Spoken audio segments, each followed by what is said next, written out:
છેલ્લા 2-4 દિવસથી આમ તો 14 તારીખે જ્યારે પશુપાલકો ગયા ભાવફેર લેવા માટે, પોતાનો નફો લેવા માટે, વિગતવાર અત્યાર સુધીમાં શું થયું આંકડાકીય માહિતી અહીંયા ઉપસ્થિત માનનીય ગોપાલભાઈ ઇટાલિયા, ઈસુદાનભાઈ ગઢવી આંકડાકીય માહિતીઓ પણ આપશે.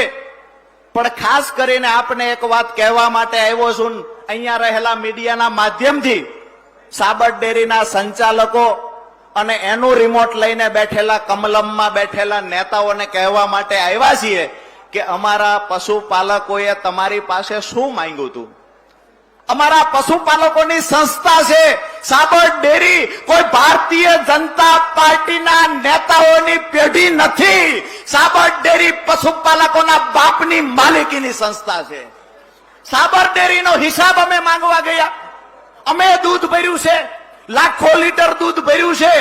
અમને જ્યારે નફાનો જે ભાવફેર મળવો જોઈએ આ ભાવફેર ન મળ્યો. એ ભાવફેરનો હિસાબ કરવા ગયા અને કોઈના ઈશારે અમારા પશુપાલકો, ખેડૂતો પર જે લાઠીઓ વરસાવવામાં આવી, અમારા અશોકભાઈ, અમારા પરિવારના એક સ્વજનનું આ લાઠીઓ વરસાવવાથી અને ટીયર ગેસના ગુંગળામણથી જે મૃત્યુ થયું છે, આનો હિસાબ લેવા માટે આજે આપણે મળ્યા છીએ. જ્યાં સુધી પરિણામ નહીં મળે ત્યાં સુધી લડી લેવાની તૈયારી છે. બે હાથ ઊંચા કરીને કહેજો, પરિણામ ના મળે ત્યાં સુધી લડી લઈશું. એક એક રૂપિયાનો હિસાબ માંગીશું. ચાલો મિત્રો, હવે ઈસુદાનભાઈને સાંભળીએ. સાબર ડેરીમાં આજે પશુપાલકો પોતાના દૂધનો ભાવફેર માંગવા ગયા, જે ઘણા સમયથી એમની માંગણી હતી. હજારો ખેડૂતો ભેગા થયા.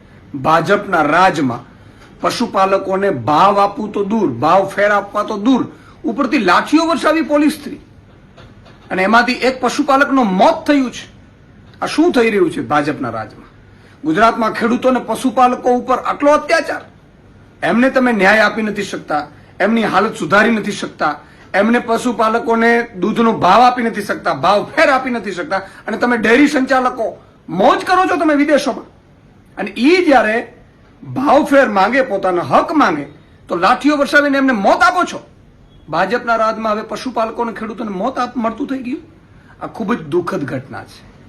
આ માફ ન કરી શકાય એવી ઘટના છે.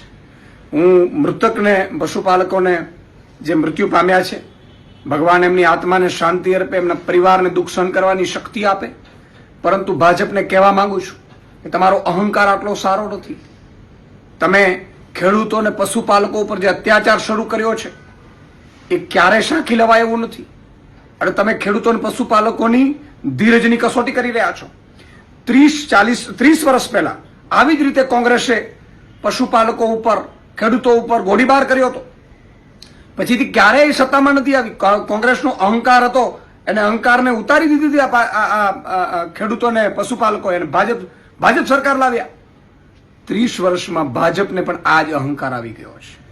તમે જે રીતે અત્યારે ખેડૂતો ઉપર ને માલધારીઓ ઉપર ને પશુપાલકો ઉપર અત્યાચાર કરો છો, ગોચરો રહેવા નથી દીધી, સામે પક્ષે દૂધના ભાવ નથી મળતા, ભાવ ફેર નથી મળતા, અને તમે જેટલા પણ ભાજપના કાર્યક્રમો કરો એ ડેરીઓમાં ઉધરાવી અને તમે એ રૂપિયા ચાવ કરી જાઓ છો. આ ક્યારેય પશુપાલકો સાંખી નહીં લે. આ ખેડૂતની, પશુપાલનની જે હત્યા કરવામાં આવી છે ભાજપ સરકારમાં, એ ક્યારેય સાંખી નહીં લેવામાં આવે. ખૂબ જ દુઃખદ ઘટના છે. 54 લાખ ખેડૂતો અને લાખો માલધારીઓ, પશુપાલકો આ મામલે ભાજપથી હવે નફરત કરશે. ભાજપને આની કિંમત ચૂકવવી પડશે. જય હિન્દ, જય ભારત, જય જય ગરવી ગુજરાત.